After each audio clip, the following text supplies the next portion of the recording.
Let's talk about the most important health marker that you are going to track in 2026, and no, it is not your weight. This marker is especially important to track if you are interested in wanting to support your nervous system state, if you want to manage stress better, if you want to improve your resilience, and overall, if you just want to have a better life. This marker is going to completely change the game for you.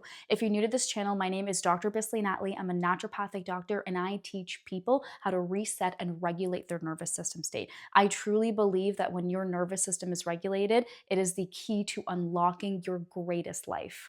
And with that being said, what is that marker? That marker is HRV. What this stands for is heart rate variability. So what your heart rate variability is if you have, say these are like your heartbeats. Heart rate variability is very different than your heartbeats per minute, because your heartbeats per minute is essentially what it sounds. It's the amount of time your heart beats per minute. So if your number is 60, that means you have 60 heartbeats per minute. Okay, so that's heart rate. Now, heart rate variability is actually the time between each heartbeat.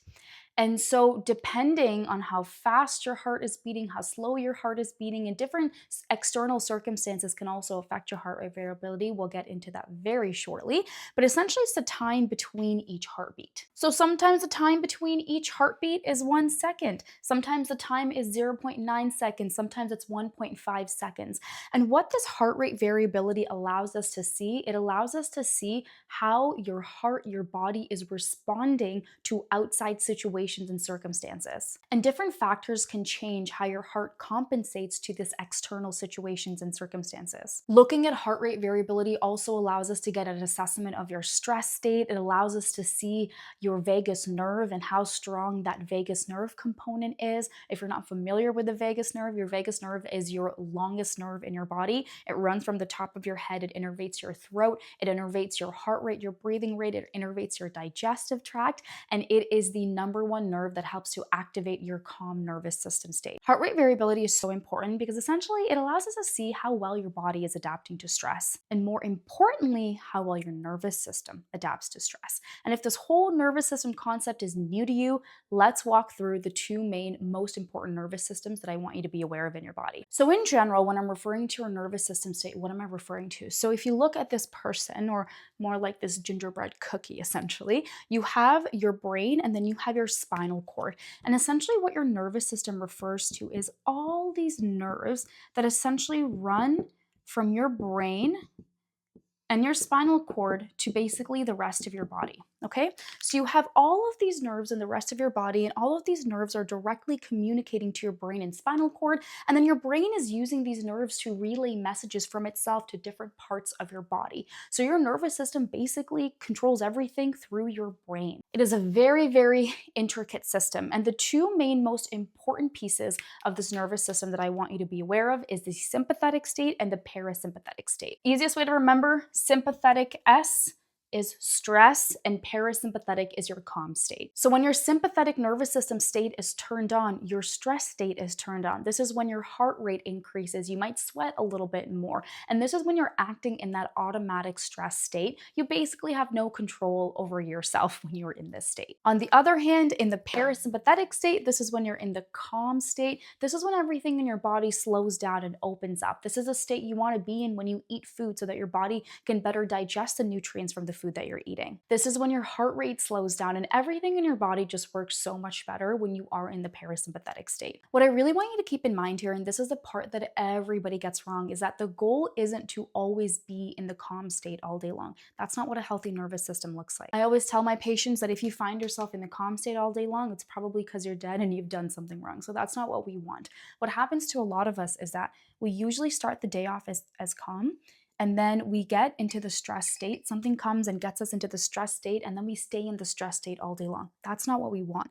A healthy nervous system is one that's flexible. It's one that gets into the stress state, then comes down, gets into the stress state, comes down, gets into the stress state, comes down. And we do this all day long. That is what a healthy nervous system looks like. And essentially over time, those same stressors stop getting you into the stress state, right? Your nervous system adapts and you don't get into the stress state as often, or at least with the same things as as you used to. So it's the flexibility and the bouncing back that I really want you to focus on. All right, so let's bring this information back to heart rate variability. So I've decided to sit down for the next little bit of this with my handy dandy laptop so I can really share all the information with you.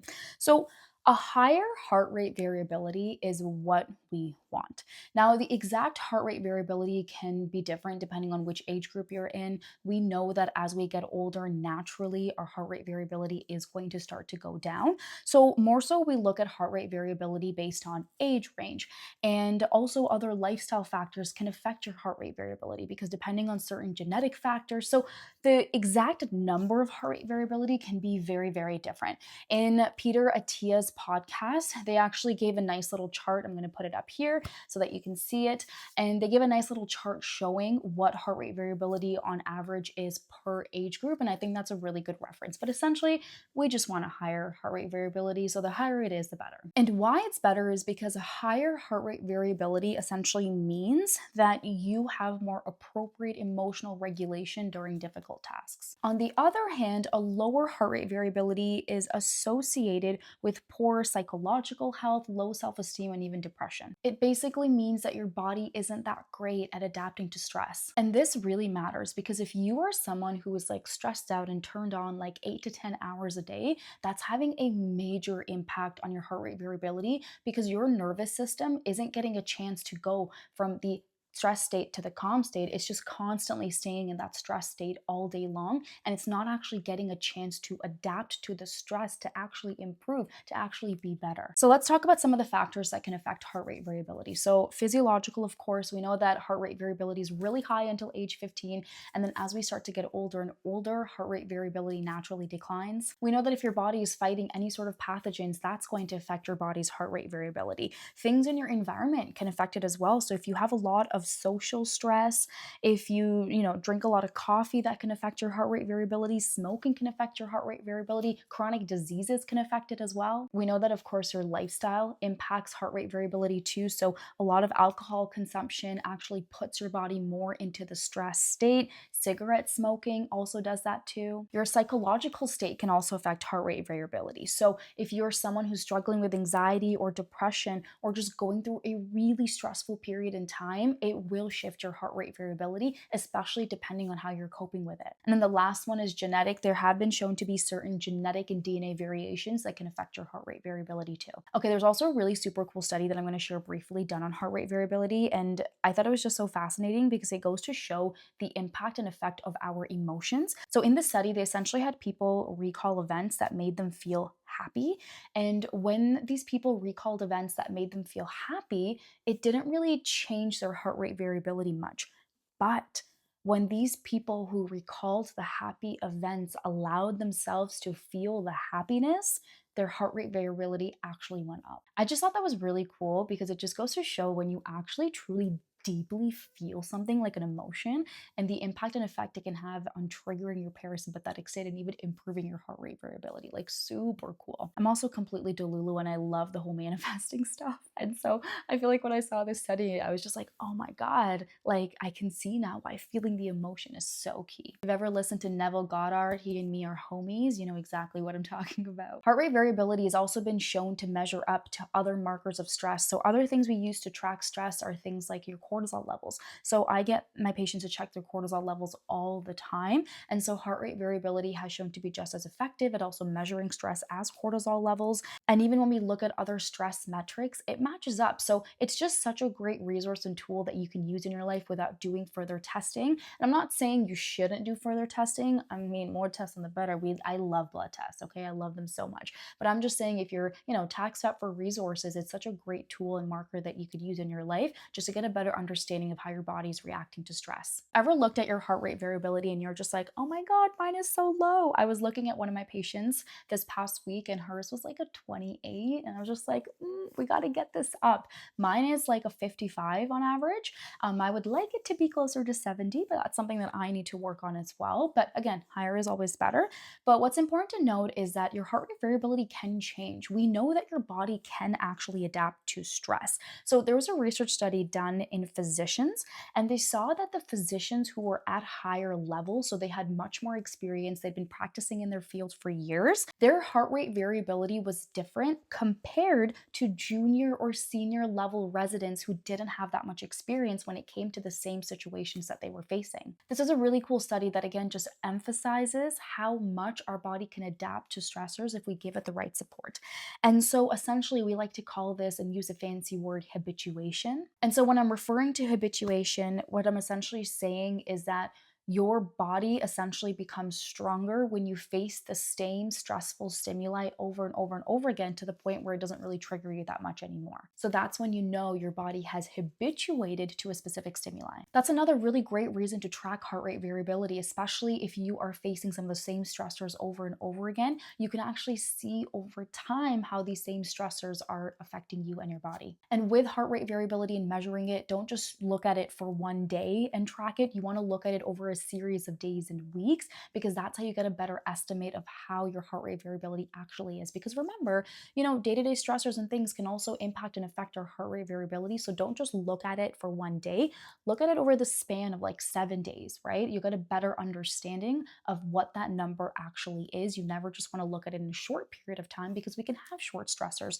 that come up and it doesn't necessarily mean our body isn't able to adapt to them. So now you might be thinking, okay, amazing, I know all about heart rate variability, but what do I actually do to shift it and change it, especially if you're just like, oh my God, my heart rate variability is so low. So what I always teach my patients in my practice, that there are 3 main things that support your nervous system state, and that is silence, stillness, and slowness.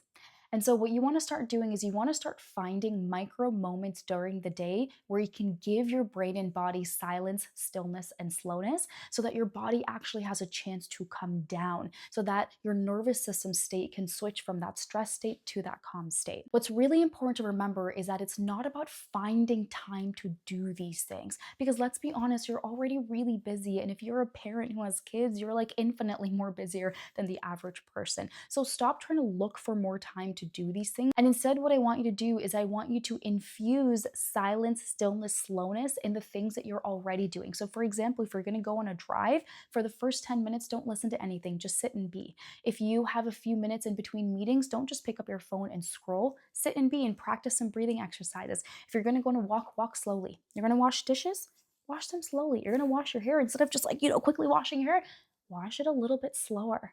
So when you can infuse silence, stillness, slowness, and the things you're already doing, you're giving your nervous system micro moments throughout the day to come down, to come down, to come down, to come down. And that over time is going to improve the flexibility of your nervous system.